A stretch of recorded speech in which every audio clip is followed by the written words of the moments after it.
Because carbs, they just store on the hips. Did you hear yourself? That was me being you.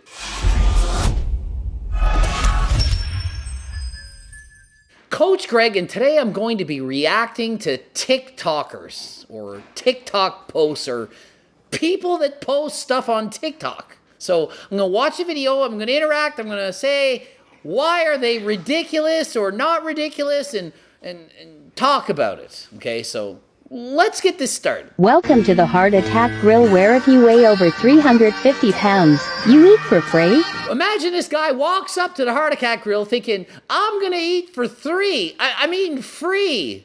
But he's not over 350 pounds. He's only 344. He's thinking, oh man, I didn't eat enough. Well, this sucks. This encourages heart attacks. It's literally the Heart Attack Grill.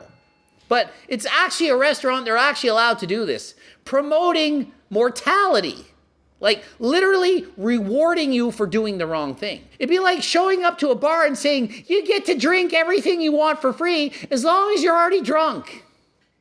It's not very safe now, is it? And just look on the sign what they've been fighting since 2005. I mean, this is not good. And if you don't eat all the food, you get smacked by someone with a paddle.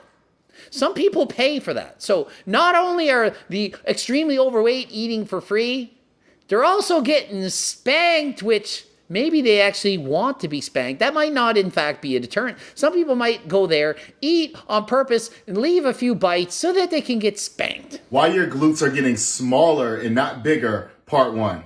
You are training your glutes way too much. I see this all the time, women doing leg days, 4 or 5 days in a row. Understand this, muscles grow during the recovery process. Okay, so what he's saying is don't overtrain the glutes. He suggests 2 to 3 times maximum is how often you should be training the glutes. I have to agree, this is good advice, good information. Except, let's be honest, how many people are actually training their glutes too much?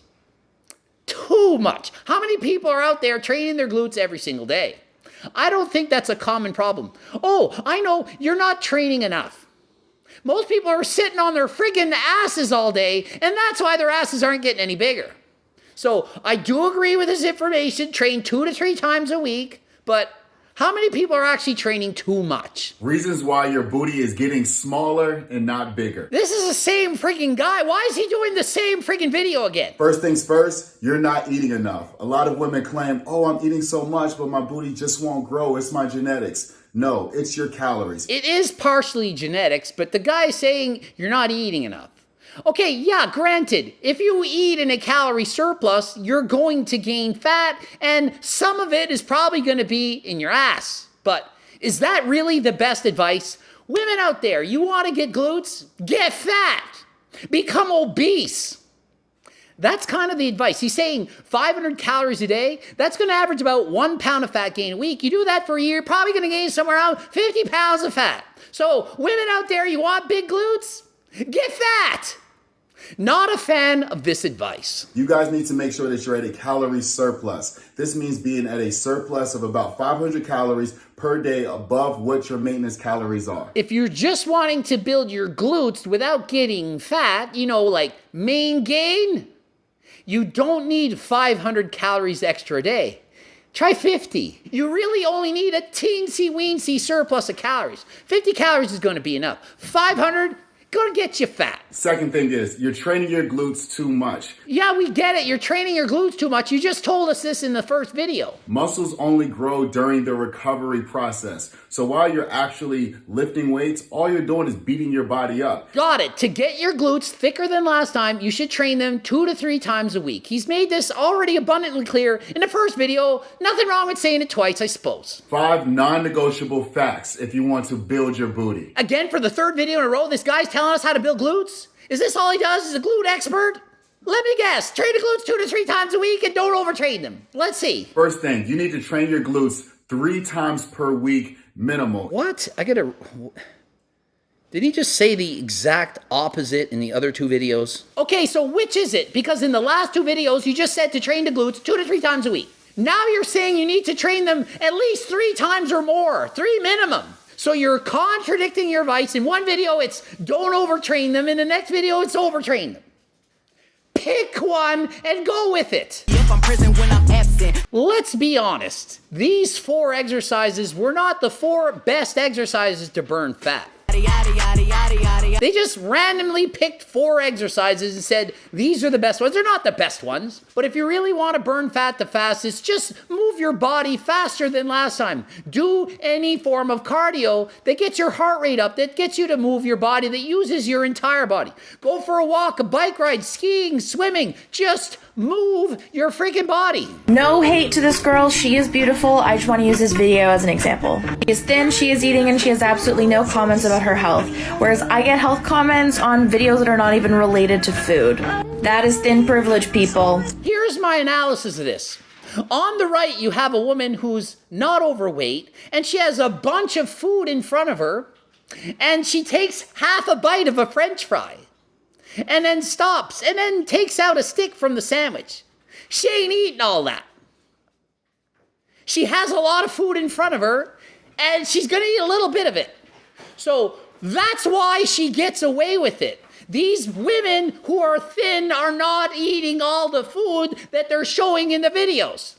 They show a lot of food because for some reason, people like seeing women who eat a lot of food. I don't understand why people like this. If you eat a lot of food that's high calories in a surplus, you're going to get fat. You're going to become obese eventually. You can't just eat all this food. So she's not actually eating all this food. So the reason they're not making a bunch of comments is, why would they make a bunch of comments? She's eating a half a French fry. What she ate was 1/2 of a French fry. If I make a video with 20 donuts in front of me and I have one bite, are the comments going to be, oh, Coach Greg, you're going to become obese eating a bite of a donut? But if somebody's overweight, we know for sure that person's overeating calories. Impossible to become morbidly obese without overeating calories. Not saying it's your fault. Genetics, I get it. Making you hungry, too many fat cells. But the truth is, to lose that weight, you need to eat less calories. It would be like if Coach Greg stood here, sunburnt to a crisp, and made a video, and somebody in the comment section said, ever heard of sunscreen? Coach Greg, maybe wear a hat. Maybe don't go out in the sun between 11 and 3. You ever think of that, Coach Greg? It's not they're not being sun phobic. We don't want Coach Greg to die of skin cancer. So just because she doesn't get any comments about her weight and somebody's overweight gets comments about their weight doesn't mean it's discriminatory. It's just that when you're overweight, people are making comments because they want to tell you what to do to improve. Even if you don't ask for it, people are just going to try to help. That's what they do. And yeah, I get it. There are some freaking mosquitoes out there that are just doing it to be dicks. They're doing it to be asses. They do that. But for the most part, people are just trying to help. So if you see someone that's 100 pounds overweight and you make a comment saying, if you eat less calories, low calorie dense foods, you might lose weight, it's just to be helpful. It doesn't mean they're fat phobic. I'm fat. No, you're not fat. You're beautiful. Yes, I'm both very beautiful and fat. We need to stop thinking that the word fat means that you're somehow ugly. Fat means fat. And what does that mean? It means you have too much body fat. Fat. So if somebody says you're fat, it means you're fat. Doesn't mean you're not attractive. You can be fat and beautiful. You can be skinny and ugly. The problem is people use fat as an insult. Rather than truly insulting the person, they're insulting the exterior shell that we're walking within. That's pretty spiritual. But really, you're in your mind. This is just our shell. Just because you're fat doesn't mean you're less of a person. Doesn't mean you're less worthy of being treated equally and fairly. You should still have confidence. It's just the exterior. But at the same time, if you are in fact fat or obese, do your best to lose some weight to get healthier than last time. 70 pounds. I was eating Chinese food twice a day, every day. Literally, how you lose it, starve yourself and work out. Starve yourself and work out. What starve yourself. So if your goal is to lose all your muscle and look like a 15-year-old boy when you're 24, listen to him. I gotta agree with this guy. It's not smart to eat 2 meals a day of Chinese food and just starve yourself and work out. Yeah, you're gonna lose the weight, but in the end, you'll lose some muscle mass, and who wants to lose muscle? So don't listen to that advice. Don't starve yourself and work out to lose weight. Okay, that's funny. He's literally just standing there, not doing anything, like... Greg, go. I get it. It's pretty fun. That's pretty funny for me. Well, it's funny because it's about me. It's a compliment to me. Of course I like it. Of course I find it funny. If you work out, I have some bad news for you. Uh-oh, I work out. I'm about to get some bad freaking news. There is a very high chance that you are not eating enough protein. That's in fact not true at all. Most people eat plenty of protein. You need about 1/2 to 1 gram of protein per pound of body weight. No more than 1. Most people will get away with 1/2 gram. Because if you're eating carbs and fats, they have a protein sparing effect. What does that mean? That means if you're eating carbs and fats and getting enough calories, those calories are being used for energy, sparing the protein to do what protein is used for, which is to build muscle. If you're in a deficit and not eating enough carbs or fats, you know you're a carbophobe, you don't eat freaking carbs. You're scared of carbs. Oh, if I eat bread, I'll get fat. If you're one of those people, you're going to eat more protein because a lot of the protein you're eating's getting used for energy. Rather than the carbs, because you're a carbophobe. Ew, I'm a carbophobe. I'll get fat if I have bread and pasta and rice. Because carbs, they just store on the hips. Did you hear yourself? That was me being you. That's what you sound like when you say you're not eating carbs, when you're on a keto diet, or when you're doing intermittent fasting. That is you. It's not me. I did you. There's one thing that we're forgetting. 1 gram of protein from animal sources that are complete proteins. Does he actually believe this? So he's saying I need at least 1 gram of protein per pound of body weight from complete sources. So bear with me like this.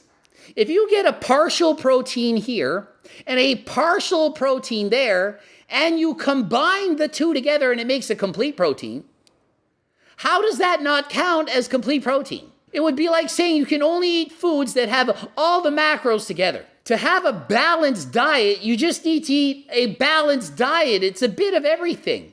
A little bit of this, a little bit of that, all over the place, and it combines into a healthy, balanced diet. You don't need to have a complete protein all at once for it to count. You can get the protein you eat from eating a variety of proteins, including vegan options. It does not have to be all meat or from animals. Get a mix of protein from everything. You can get them from beans, legumes, nuts, chicken, steak, fish, everything. You don't need to stick to just meats. If you learned something or I helped you, I'd appreciate a follow. Unfortunately, no follow for me. I did not learn anything from that video. Ending it here. GregDoucette.com for coaching. Greg Doucette, IBU Pro. The usual bloops over there. Watch one of those and follow me on TikTok, Instagram, the newsletter, buy my freaking cookbook, training book. Until next time, I am out. Just scary cats, I call them Carol Baskins. Yada yada yada yada yada yada yada yada yada.